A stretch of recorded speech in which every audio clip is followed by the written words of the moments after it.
उनके मंत्री थे अक्रूर जी।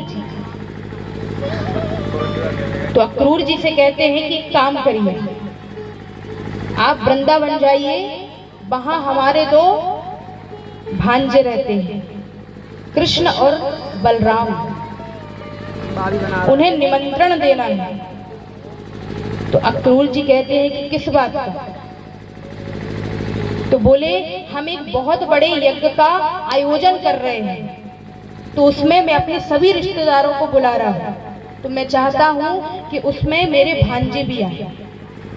अक्रूर जी समझ गए कि प्रेम तो कहीं से भी नहीं है, बात कुछ और ही है।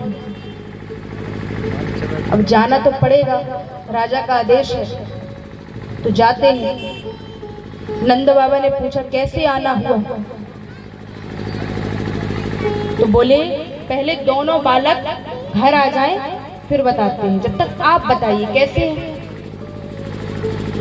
इतने में ही भगवान गैया चराकर घर लौटते हैं। जैसे ही दरवाजे पर आते हैं कि भगवान की पहली नजर ही अक्रूर जी पर पड़ती है। भगवान उदास हो गए। क्यों उदास हो गए? क्योंकि अब आनंद के दिन गए, खेल कूद के दिन गए, और शायद ही भगवान ने कोई चंचलता या खेल कूद करी होगी वृंदावन से जाने के बाद। उसके बाद तो भगवान पूरी तरीके से युद्ध, राजनीति, इन्हीं सब चीजों में पड़ गए।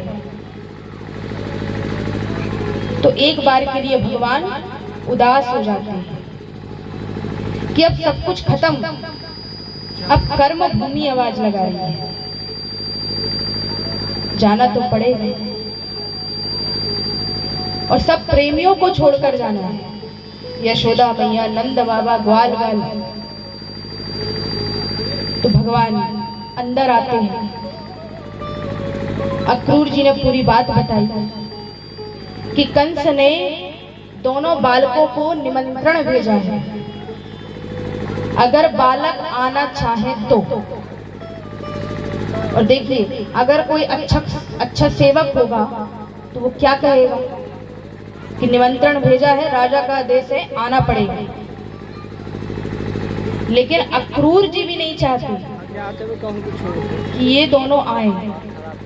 तो अक्रूर जी ने कहा कि उन्होंने बुलावा भेजा है, अगर बालक आना चाहे तो। नहीं आना चाहते तो कोई दिक्कत वाली बात नहीं है।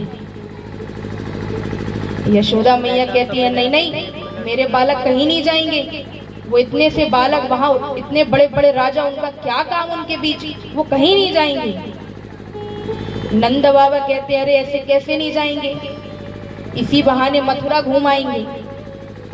और पहले के समय में मथुरा शहर था,